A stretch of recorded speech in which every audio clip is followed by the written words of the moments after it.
कि बिना पटवारी, बिना आरआई, बिना तहसीलदार, बिना सिस्टम के मिले हुए किसी की ज़मीन को बेचा नहीं जा सकता है। ये सब इसमें इन्वॉल्व हैं और सभी ने मिल के इन लोगों के साथ में गलत किया है। 1 एकड़ ज़मीन आपकी गायब है।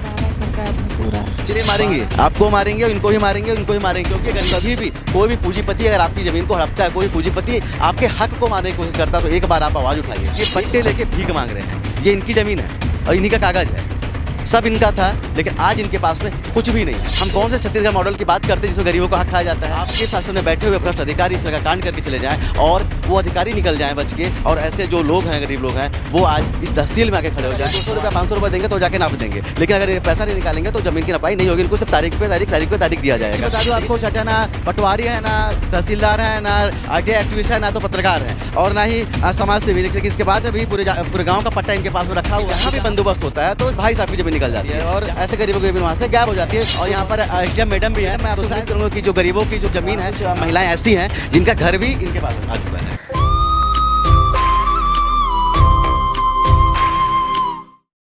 गढ़त है नवा छत्तीसगढ़, ये हमारी छत्तीसगढ़ सरकार का वादा है। आपको बता दूँ, ये नया छत्तीसगढ़ है जिसमें गरीब लोगों का पैसा खाया जाता है, जिसमें गरीब लोगों की ज़मीनें खाई जाती हैं। मेरे पीछे आप लोग देख रहे होंगे जो महिलाएं हैं, ये इन सब महिलाओं की ज़मीनें जो थी, जो इन्होंने वर्षों की जो इनकी कमाई थी और इनकी जो संपदा थी, इनको लूट लिया गया है। इनका ज़मीन कौन खा गया ये कोई बता नहीं पा रहा है, इनकी ज़मीन कहाँ चली गई ये कोई बता नहीं पा रहा है। और उसी की गुहार लेके वो यहाँ पर आई हुई है कि साहब हमारी ज़मीन गई तो गई कहाँ। ये कलेक्टर के पास भी गए और अभी ये तहसील में है कि हमारी ज़मीन कैसे गायब हो सकती है। आप समझिए कि हमारे छत्तीसगढ़ में किस लेवल का भ्रष्टाचार हो रहा है, किस लेवल का भ्रष्टाचार हमारे छत्तीसगढ़ के रग रग में घुस चुका है कि ऐसे गरीब जो लोग हैं ना। और ये देखिए, ये जो बुजुर्ग है, इनकी उम्र देख लीजिए, जितने भी इनके पास संपदा थी, इन्होंने जो इनकी पुश्तैनी ज़मीन थी वो थी, और उसको यहाँ का जो प्रशासन है और यहाँ पर बैठे हुए जो भ्रष्ट लोग हैं, भ्रष्ट जो सिस्टम है, उसे बैठे हुए लोग हैं, उन्होंने इनकी ज़मीन को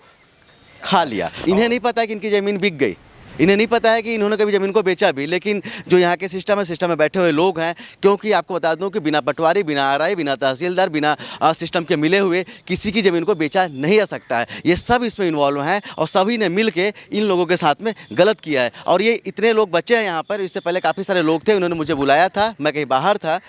मैं जब तक आया तो कुछ लोग जा चुके हैं और ये पूरे गांव की हालात है। एक गांव को किस तरह से बेच दिया जा रहा है यहाँ के भ्रष्ट प्रशासन के द्वारा में। क्या नाम है आपका? सोनू। कितनी एकड़ ज़मीन आपकी गायब है? 12 एकड़ गायब है पूरा। 12 एकड़ ज़मीन गायब है। पट्टे की ज़मीन पूरा गायब है। और आपको बता दूं कि इनका घर भी गायब है। जिस घर पे रह रहे उस घर के लिए भी आज उनको बाहर भेजने की कोशिश वहाँ से हो रही। सही कह रहा हूँ? और केस लगाती हूँ मैं वहाँ मुझे रात के मारे बकर था, टंगारी लेके घर में जंगल में घुस जाते हैं, गाड़ी मोटर पे घुसे रहते हैं 2 बजे रात के। चलिए मारेंगे, आपको मारेंगे, इनको ही मारेंगे, उनको ही मारेंगे, क्योंकि ये गरीब है। यकीन मानिए, मैं अपने प्रदेश के लोगों से बोलना चाहता हूँ, जिस दिन अगर आप गलत होते हुए देखने के साथ में आप गलत का विरोध नहीं करते हैं ना, तो समझिए एक दिन बारी आपकी आएगी। और आज ये है, एक दिन मैं होऊंगा, एक दिन आप भी उसमें होंगे। तो कभी भी कोई भी पूंजीपति अगर आपकी ज़मीन को हड़पता है, कोई पूंजीपति आपके हक को मारने की कोशिश करता है, तो एक बार आप आवाज़ उठाइए, एक बार आप संगठित होइए और उसके साथ विरोध कीजिए। और मैं हमारे यहाँ के कलेक्टर हैं, उनसे भी अनुरोध करूँगा कि एक बार इनकी परेशानियों को देखा जाए, एक बार इन जो गरीब लोग हैं ना, इनके साथ में जो गलत हुआ है ना, ऐसे अधिकारियों पर कार्रवाई कीजिए और कार्रवाई करके दिखाइए कि अगर कुछ ऐसे गरीबों को कोई हक खाने की कोशिश करेगा तो हम कार्रवाई करेंगे। देखिए, ये पट्टे लेके भीख मांग रहे हैं, ये इनकी ज़मीन है और इन्हीं का कागज़ है, सब इनका था, लेकिन आज इनके पास में कुछ भी नहीं है। तो ये कौन सा छत्तीसगढ़ है? हम कौन से छत्तीसगढ़ मॉडल की बात करते हैं जिसमें गरीबों का हक खाया जाता है? हमारे प्रदेश के मुखिया बोलते हैं कि हम बहुत अच्छा कार्य कर रहे हैं, हम एक नया छत्तीसगढ़ रहे हैं। क्या यही नया छत्तीसगढ़ है? क्या इसी नए छत्तीसगढ़ के लिए आपको वोट दिया गया था, इतना बहुमत दिया गया, 70 सीटें आपको दी गई कि आप शासन में आइए और आपके शासन में बैठे हुए भ्रष्ट अधिकारी इस तरह का कांड करके चले जाएं और वो अधिकारी निकल जाएं बच के, और ऐसे जो लोग हैं, गरीब लोग हैं, वो आज इस तहसील में आके खड़े हो जाएं, वो आज कलेक्टर के पास जाके खड़े हो जाएं। आपको बता दूँ, इन महिला का पति नहीं है, इनके साथ में कोई भी नहीं है, इनके लिए लड़ने वाला कोई नहीं है। तो समझिए, समझना पड़ेगा हमारे देश के लोगों को भी, हमारे छत्तीसगढ़ वासियों को समझना पड़ेगा कि आप लोग गलत का विरोध कीजिए। आपका क्या नाम है? 10 रुपया। कितना ज़मीन गायब है? ज़मीन अब कितना होगा ये मैं नहीं जानती हूँ, और सब रखी हूँ। मतलब जो आपके पास था, जो भी कागज पे है, अभी नहीं दिखा आपके नाम से? हाँ, मेरा नाम अब इसमें मेरा नाम भी आना चाहिए और पति का कैंसिल किया। कलेक्टर सर के पास गए थे आप लोग? हाँ, गई थी। सर ने क्या बोला? सर ने बोला कि जाओ पटवारी के पास मतलब सीमांकन का आदेश कराना। तो हम अभी आए थे तो अभी नहीं हुआ है अभी नहीं हुआ है, क्या बोला गया है? कि सीमांकन कराइए। तो यहाँ पर क्या बोला पटवारी ने?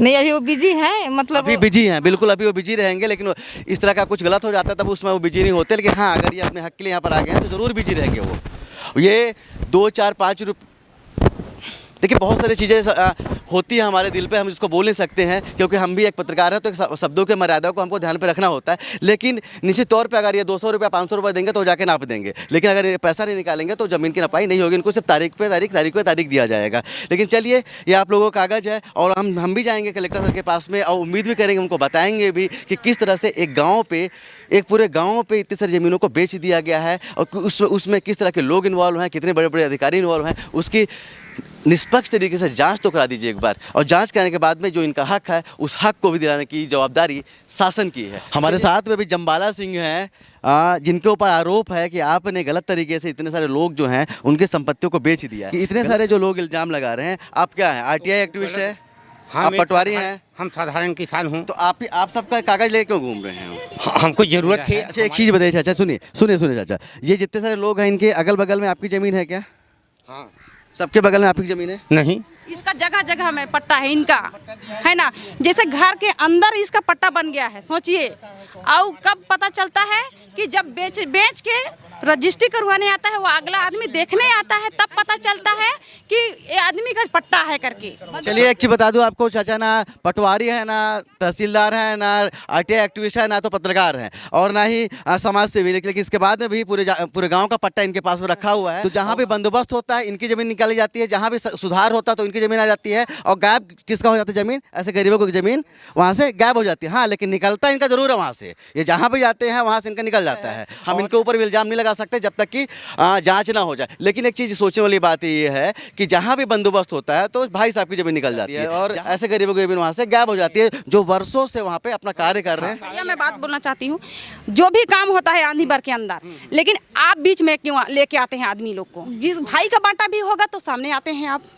किसी का जमीन कभी भी, गांव का आदमी हूँ। गांव का आदमी है। आप कितने साल से खेती कर रहे थे? मैं तो भाई बहुत साल से खेती कर रहा हूँ। हमारे सास ससुर कितने साल से? तेज बोलिए थोड़ा सा। 40 साल से मैं खेती कर रहा हूँ। बहुत शादी करके लाए हैं, 40 साल। जब से शादी करके लाए तब से आप लोग वहाँ पे खेती कर रहे हैं, हाँ, है ना। लेकिन इसके बाद भी जब बंदोबस्त किया जाता है तो इन चाचा की ज़मीन निकल जाती है, इनके गायब हो जाती है। उम्र के साथ ज़मीन भी बढ़ा। मेरे घर का ज़मीन है जो पहले मेरे पापा छोड़ दिए गए थे। तो चलिए, आपने देखा कि जहाँ भी बंदोबस्त का काम होता है चाचा की ज़मीन आ रही है और गांव वालों की ज़मीन और जो गरीब है इनकी ज़मीन वहाँ से निकल जाती है। और यहाँ पर एसडीएम मैडम भी हैं तो शायद उनके पास भी ये मसला ज़रूर जाएगा, क्योंकि इस तहसील की बात है तो मैडम के पास भी जाएगा। और मैडम, मैं आपसे उम्मीद करूँगा कि जो गरीबों की जो ज़मीन है, ये जितने भी लोग हैं, एक बगल में गाँव है, वहाँ से लगभग 20 लोगों की जो ज़मीन है वो एक ही व्यक्ति के पास में आ जा रही है वहाँ से। तो मैडम, आपसे उम्मीद करूँगा कि आप इसकी निष्पक्षता से जांच कराएंगे, क्योंकि कुछ महिलाएं ऐसी हैं जिनका घर भी इनके पास आ चुका है।